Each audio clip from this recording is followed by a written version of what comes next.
안녕하세요. 포스트포유입니다. 오늘은요, 지난 2023년 1월 16일부터 1월 24일까지 대략 한 9일 정도 되는데요. 그때 포르투갈 여행했을 때의 여행 경비를 정리해보는 시간을 가지려고 해요. 물론 첫째 날에 파리를 살짝 이제 레이오버 한 것까지 합해서 여러분들에게 경비를 정리를 해서 소개를 시켜드리려고 해요. 네, 겨울이 다가오고 있잖아요. 겨울에 포르투갈 여행하실 분들에게 또 도움이 될까 봐 이렇게 정리하는 시간을 한번 만들어 봤습니다.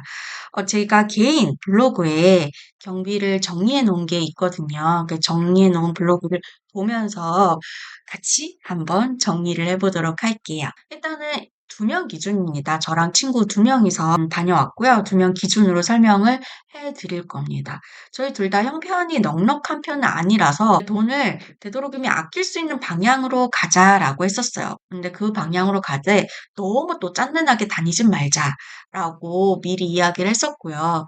참고로 여행 경비는 사람마다 천차만별이에요. 그것도 감안하고 들어주셨으면 좋겠어요. 그리고 저희는 식비를 조금이나마 줄이기 위해서 하루 한 끼만 외식을 하고 하루 한 끼 정도는 숙소에서 직접 음식을 해 먹었습니다. 그것도 같이 참조를 해 주셨으면 좋겠고요. 참고로 이 여행 경비에는 한국에서 뭐 사 갔던 라면 햇반 그러니까 뭐 이런 거 같은 경우에는 포함하지 않았습니다. 본격적으로 시작을 한번 해 볼게요. 일단 여행 경비에서 가장 많은 부분을 차지하는 게 바로 항공료일 겁니다. 항공료 2명이서 285만 7,270원이 들었어요. 에어프랑스를 예약했고요. 파리 경유에서 리스본 왕복이었습니다. 처음 예약할 때는 2명이서 260만 원대였거든요. 근데 인천 파리, 파리 리스본, 리스본 파리, 파리 인천 요렇게 4 개의 구간을 좌석을 미리 지정을 했었어요. 그 지정하면서 추가 비용을 결제를 했었거든요. 원래 에어프랑스는 비행기 출발 30시간 전에 에어프랑스 홈페이지나 어플로 무료로 좌석 지정을 할 수가 있어요. 그런데 제가 놓쳤습니다. 딱 30시간 전에 제가 들어가 봤었는데 좋은 자리는 다 빠져 있더라고요. 빠져 있어 가지고 어쩔 수 없이 괜찮은 자리를 돈 추가 비용을 들여 가지고 결제를 했었어요. 그리고 여러분이 스카이스캐너나 뭐 항공료 비교 사이트에서 항공료를 막 서칭을 하시잖아요. 그러면 이게 좀 가격이 싸 해서 실제 들어가 보면 어떻게 되어 있냐면 수화물이 포함이 안 된 경우가 많을 거예요. 에어프랑스도 그렇고 피네어 핀란드 항공도 그렇고 아예 수화물 포함을 안 한 가격이 최저가거든요. 근데 이제 유럽식이나 가는데 수화물을 포함을 안 하는 게 좀 힘들긴 하잖아요. 물론 안 하고 왔다 갔다 하시는 분도 계시겠지만 어떻게 보면 좀 야같다라는 생각이 들더라고요. 그래서 그런 거 잘 살펴보셔야 돼요.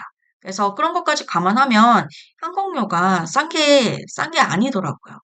저희 같은 경우에는 수화물까지 포함을 해 가지고 2명에 260만 원대였어요. 구간 좌석까지 결제를 해 가지고 280만 원대가 됐었다는 거 생각을 해 주시면 되고요. 이동 비용으로 한번 넘어가 볼게요. 이동 비용 총 비용은 두 사람이 24만 6,362원 정도 들었습니다. 저희가 리스본에서 포르투를 이동을 할 때 플렉스버스를 이동을 했었어요. 플렉스버스가 유럽 전역에 있는 시외버스 회사거든요. 그리고 버스가 조금 더 싸요. 저희도 이제 기차로 갈 때랑 버스로 갈 때랑 얼추 시간이 비슷하더라고요. 그래서 조금 더 가격이 싼 플렉스버스, 시외버스를 선택을 해서 이동을 했고요. 두 사람이 2만 원 정도 들었어요. 싸죠, 생각보다. 그리고 포르투에서 리스본으로 돌아올 때도 플렉스버스를 이용을 했고요. 그것도 비용이 2만 원 정도 들었습니다. 그리고 도시 안에서는요. 파리 레이오버하면서 파리 교통권 같은 경우에는 저는 이전에 파리 갔다 온 경험이 있어 가지고 나비고라는 파리 교통카드가 따로 있거든요. 그거 충전해서 쓰기만 하면 돼서 그거 충전했었고요. 친구는 파리가 처음이었기 때문에 1존에서 5존, 공항에서 시내까지 커버가 가능한 글리스 원데이 티켓을 구매를 해 가지고 다녔어요. 그게 두 개 합해가지고 54,390원 정도 들었고요. 그리고 리스보아 카드는 48시간권을 두 명이서 샀는데 그게 94,710원이었어요. 리스보아 카드 같은 경우에는 주요 관광지 무료 입장이 가능하고요. 그리고 이 48시간 내에 대중교통을 마음대로 이용을 할 수 있어요. 그래서 저희는 이제 사실 관광지 입장용보다는 교통 권으로 많이 활용을 했습니다. 그리고 기차 같은 경우에는요, 포르투 캄파냐역에서 포르투 상베투역, 왔다 갔다 이동한 게 총 합해서 한 10,000원 정도 들었었는데, 이게, 플렉스 버스랑 뭐 기차도 마찬가지고, 리스본 오리엔탈역에서 포르투로 갈 때 바로 포르투 상멘투역에 도착하는 게 아니에요. 그러니까 포르투 외곽에 보시면 캄파냐역이 있는데 그 근처, 기차도 그렇고 플렉스버스도 그렇고 캄파냐역 근처에 내려주더라고요. 그래서 캄파냐역에서 포르투 상벤투역까지 왔다 갔다 하는데 한 10,000원 정도 들었다고 생각을 해주시면 되고요. 볼트 같은 경우에는 유럽에서 쓰는 카카오 택시 같은 택시 어플이라고 생각을 해주시면 돼요. 근데 이게 택시 등이 달리진 않고 약간 우버 같은 느낌이더라고요. 그냥 개인이 운행하는 택시 같은 느낌이었어요. 근데 볼트를 언제 사용했었냐면 파리에서 리스본 넘어와서 리스본 공항에 도착을 해가지고 리스본 공항에서 시내로 들어갈 때 볼트를 사용했을 때 그게 13,000원 정도. 포르투로 넘어가기 위해 가지고 시내에서 오리엔트역으로 이동을 하는데 그때 한 6,000원 정도. 그리고 포르투에서 리스본으로 넘어와가지고 오리엔트역에서 시내로 넘어갈 때 13,000원 정도. 그리고 이제 시내에서 저희가 비행기 타기 위해서 리스본 공항으로 갈 때 한 12,000원 정도. 이 볼트 같은 경우에는 프로모션 코드에 따라서 가격이 되게 싸게 먹힐 때도 있거든요. 그래서 만약에 이용하실 분들은 그런 거 한번 잘 알아보시면 효율적으로 이용을 하실 수 있을 것 같아요. 그래서 이렇게 다 합쳐서 24만 6,362원 정도 들었습니다. 그리고 숙소 비용. 숙소도 되게 중요한데, 생각했던 것보다 숙소 비용이 많이 들지는 않았던 것 같아요. 네, 포르투갈이 숙소 비용이 다른 유럽 도시들보다 좀 싸게 느껴졌었거든요. 보시면 파리 공항 근처의 이비스 호텔에 묵었을 때 하루가 14만 7,885원이었어요.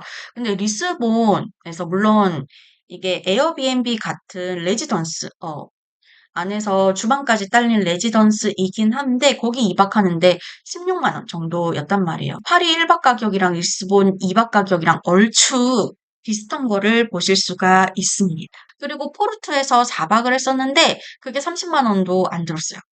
29만 1,980원. 그때 저희가 잡았던 숙소가 위치도 괜찮고 물론 룸이 큰 건 아닌데 주방도 있었고 괜찮았었거든요. 근데 뭐 되게 싸게 잘 잡았던 것 같아요. 그리고 저희가 마지막 날에 비행기를 타기 위해서 리스본으로 넘어와서 1박을 했었는데, 그때는 약간 부티크 호텔 같은 데를 예약을 했었는데, 1박에 한 10만 원 정도 들었습니다. 그래서 이렇게 숙소를 파리에서 리스본, 포르투, 리스본 요 숙소를 다 합쳐서 두 명이서 70만 5,731원 정도 들었어요. 그리고 식비. 또 여행의 가장 큰 재미라고 하면은 먹는 거잖아요. 앞서도 말씀드렸듯이 저희가 식비를 좀 줄이기 위해서 거의 하루에 한 끼만 제대로 된 외식을 했었고요. 그리고 한 끼는 숙소에서 직접 해 먹었어요. 한국에서 가져간 걸로도 해 먹고, 혹은 이제 마트에서 직접 장을 봐가지고 야채나 고기 같은 거 장 봐가지고 숙소에서 직접 해 먹기도 하고요. 한 번 외식을 할 땐 보통 한 7만 원에서 8만 원 정도 들었던 것 같고요. 그래서 이제 식사 비용을 다 합쳐서 두 명 기준으로 한 44만 원 정도 들었고요. 그리고 이제 카페에서 간식 먹거나 커피 먹거나 카페에서 그냥 좀 노닥거리거나 좀 쉬거나 아니면 나타, 에그타르트의 고장이잖아요. 에그타르트 사 먹고 커피 사 먹고 한 그런 간식 비용이 한 18만 5천 183원 이 정도 들었어요. 그리고 관광지 입장 비용. 사실 리스본이랑 포르투 같은 경우에는 그냥 도시 전체 구경하는 것만으로도 되게 좋거든요. 그래서 특별히 뭐 미술관이라든지 박물관이라든지 그런 데는 잘 안 들어갔던 것 같아요. 그래서 관광지 입장 비용이 두 명에서 한 39,000원? 생각보다 되게 싸죠. 한 4만 원도 안 됐었는데 여기에는 뭐가 포함이냐면은 포르투의 유명한 렐루 서점이 있거든요. 그러니까 해리포터 좋아하시는 분들은 거의 성지처럼 가셔야 되는 렐루 서점 미리 예약을 했었어요. 미리 예약 안 하면은 줄이 너무 길어서 오래 기다려야 된다고 하길래 예약 비용이 1인당 5유로 정도 들었습니다. 그리고 포르투 대성당도 들어가 봤는데 그 비용이 1인당 3유로. 그리고 포르투 케이블카도 탔었거든요. 가야 지구의 케이블카 탔었는데 이거는 편도로 1인 6유로 정도 들었어요. 그래서 이거 다 합쳐서 한 4만 원 좀 안 되는 그런 금액이 됐었고요. 그리고 이제 기념품 선물 같은 경우에 이제 두 명이서 다 산 거를 합쳐서 한 26만 6천 원 정도 들었습니다. 그래서 기념품 같은 경우에는 주로 이제 기념품 샵에서 엽서나 마그넷 같은 거 샀었고요. 포트와인이 되게 유명해서 한국 와서 이제 지인들이랑 먹으려고 한 병만 제가 사갔고요. 그리고 이제 제가 운영하고 있는 스마트 스토어 구매 고객님들께 드릴 선물 같은 거. 주로 뭐 엽서 이런 거였습니다. 그리고 마트 장본 비용 같은 경우에는 두 명이서 한 8만 원 좀 안 됐어요. 저희가 식비를 아끼기 위해서 하루에 한 끼 정도는 숙소에서 해 먹었다라고 했었잖아요. 마트 물가가 유럽 마트 물가가 한국 마트 물가보다 싼 음, 편이라고 들었고 실제로도 약간 그런 느낌이 들었었거든요. 그래서 사가지고 둘이서 해 먹는데 한 8만 원 좀 안 되는 가격이었습니다. 참고로 이제 햇반이 다 떨어졌을 땐 마트에서 쌀을 샀어요. 500g짜리를 팔거든요. 그거 사가지고 밥솥이 없으니까 냄비 앞에서 직접 해 먹었고요. 맛있더라고요. 오랜만에 해 먹으니까. 그리고 이제 시티택스 같은 경우에는 뭐냐면 각 도시에서 숙박을 할 때 시티택스를 따로 받아요. 그러니까 부킹닷컴이나 아고다 같은 데 예약할 때 이제 시티택스까지 포함해서 미리 결제를 하는 게 아니라 시티택스는 숙소 체크인할 때 따로 받거든요. 혹은 체크아웃 할 때 따로 결제를 하던가 그걸 다 합쳐서 한 42,971원. 파리 같은 경우에는 두 사람이 1박에 4.76유로 들었었고요. 리스본이랑 포르투갈 같은 경우에는 한 사람이 1박에 2유로 정도 됐었습니다. 그리고 기타 뭐 락커 이용 금액이라던가 화장실 이용 금액 등을 합쳐서 한 3만 원 정도 들었었어요. 저희 짐을 맡겨놓을 때 무인 락커를 이용을 하기도 했었는데 이게 하루 종일 맡겨놓는데 한 10에서 한 12유로 왔다 갔다 하는 선인 것 같았어요. 무인 락커 같은 경우에는 포르투 같은 경우에는 쌍벤투 역 안에 있는 락커를 이용을 했었고요. 그리고 리스본에서는 그 시내 중심가에 락커가 있거든요. 그걸 찾아가지고 이용을 했었습니다. 화장실은 한 번 이용을 하는데 0.5유로, 50센트 정도 하는 거 같더라고요. 그리고 이제 여행자 보험, 여행 떠나기 전에 여행자 보험을 꼭 드는 편이에요. 그래서 그걸 두 사람이 했더니 5만 400원. 이 가격은, 이 비용은 좀 싼데 하면 줄일 수도 있거든요. 근데 저 같은 경우엔 다른 데보다 좀 비싸긴 한데, 어시스트 카드로 가입을 했었어요. 예전에 이 어시스트 카드에서 도움을 실제로 받았던 적도 있었거든요. 이제 그 이후로는 여행자 보험은 어시스트 카드로만 쓰려고 하고 있습니다. 그럼 이렇게 해서 대략 한 9일, 10일 동안 파리를 살짝 경유하면서 포르투갈 여행한 총 경비는 어느 정도 되냐면 494만 3,306원이 되겠습니다. 이게 짜잘하게 제가 기억을 못해서 틀린 게 있을 수도 있거든요. 근데 그래도 대략 한 500만 원 안쪽일 것 같아요. 500만 원 언저리나 500만 원 안쪽. 그래서 결국에는 이 500만 원 가지고 두 명이서 충분히 여행을 할 수 있어요. 포르투갈 같은 경우에는. 그래서 여러분이 요러고 참고하셔서 예산 짜실 때 도움이 되셨으면 좋겠습니다. 당신에게 보내는 여행의 순간 포스트포유였습니다. 감사합니다.